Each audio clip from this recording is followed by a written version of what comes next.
Life on Mars was one of the most successful television dramas of recent years. The idea of adding a time-travelling twist to a 70s-style cop show proved an instant hit with viewers and was followed by Ashes to Ashes. Gene Hunt, the macho detective with all the best lines, became an unlikely hero. It was a gift of a part for the actor Philip Glenister. He went on to star in Cranford as well. But first, here he is at full throttle as DCI Hunt. Philip Glenister, you are, whether you like it or not, now typecast for life, aren't you? I guess, yeah. But, well, as you said, it was a gift of a part, really. I don't think we expected, or I expected, the characters to become quite so iconic.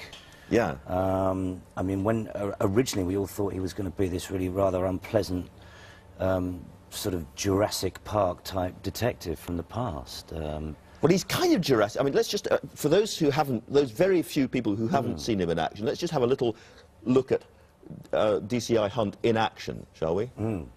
Now, the guy that you were was a sort of Lord Scarman figure. He was the sort of liberal intellectual who was trying to kind of rein in the police. Geoffrey Palmer, actually. Geoffrey Palmer, yeah, well, absolutely. As time goes by. Indeed, no. Yes, it was Lord Scarman, yeah. What I was interested about, because originally this part was presumably written with a slightly ironic twist. Here is a sort of homophobic, old-fashioned, sexist, hard-drinking, smoking officer, and yet the nation has taken DCI Hunt to its heart. Yes. And I wondered if it's a bit, this is a provocative parallel, it's a little bit like Alf Garnett, written originally to be laughed at, and actually half the country thought, actually, we're rather with this guy. Yeah. I think, I mean, from my point of view, I think the interesting thing about Life on Mars, particularly more than Ashes, because it's more recent, and the workings of a character like Hunt is it doesn't so much say what 1973 was about. It kind of says more about what we're about in 2007, 2008. You know. But it does. I mean, there seems to be quite a feeling in the country that somehow a lot of crime is out of control. That the police have too many burdens on them, too many shackles around them. And like it or not, I mean, there's a DCI Hunt for Prime Minister website, for instance. I mean, people are focusing on your character, aren't they? Can you imagine Jeremy Clarkson as his deputy? You and Jeremy Clarkson together, absolutely. No, I agree. It's, I think, you know, from speaking to a lot of policemen who sort of have these sort of pictures of Hunt with a sort of like a halo above his head in the police station.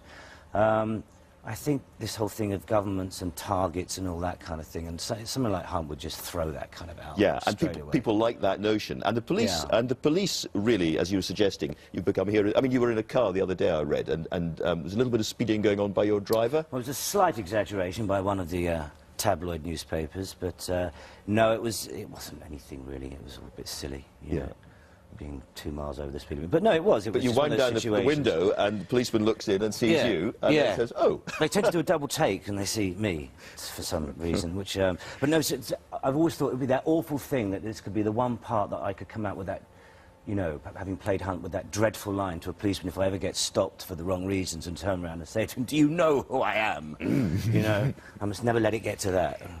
How do you stop the character tipping over into caricature? Because all the way through, I mean, here is somebody on the edge of a caricature police officer, and yet doesn't quite go over. Is that difficult? It hasn't been up to now. It's down to the writing, really. It's down to Matthew Graham and Ashley Farrow, who are responsible for creating Life on Mars and Ashes to Ashes, and creating Hunt, in many respects. They're the key writers.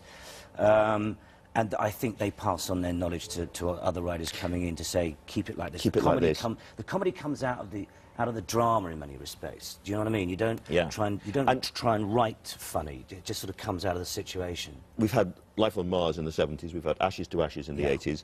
Are you going to be able to keep DCI Hunt alive into the 1990s? Oh, no, I don't think so. I think the 90s is too recent. I was worried. I thought the 80s might be too recent. I think the whole beauty of the show like that is, and the appeal of a show like that is the nostalgia value. Yeah. And I think we're too soon. 90s are too, 90s. But there is another one of Ashes coming out. We're going to start shooting in September. And the other thing, of course, was Cranford, which was a completely different role. And great fun to get togged into 1840s gear and yeah, I was a rather moralistic character. Flitting between the decades, from the 1970s to the 1870s. No, it was fantastic. It was knowing that I was going to be doing Ashes.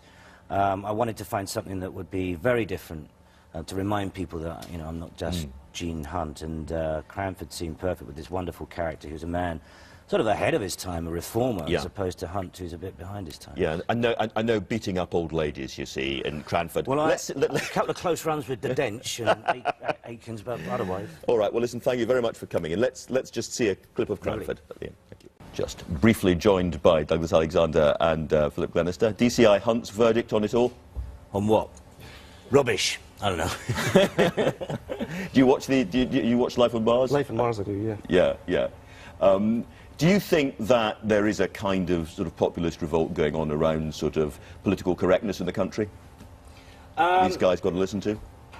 I mean, yes, I do. I think it's sort of, everybody feels certainly, you know, a whole nanny state thing kicking in, and I think we're all kind of feeling that, and maybe we should just all lighten up and be trusted a little bit. But common sense is what we're lacking in this country now. All of us. More common sense. All right. OK, well, on that thought, thank you very much indeed to everybody. That's all we've got time for this week.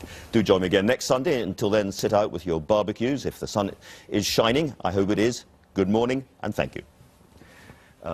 Sorry.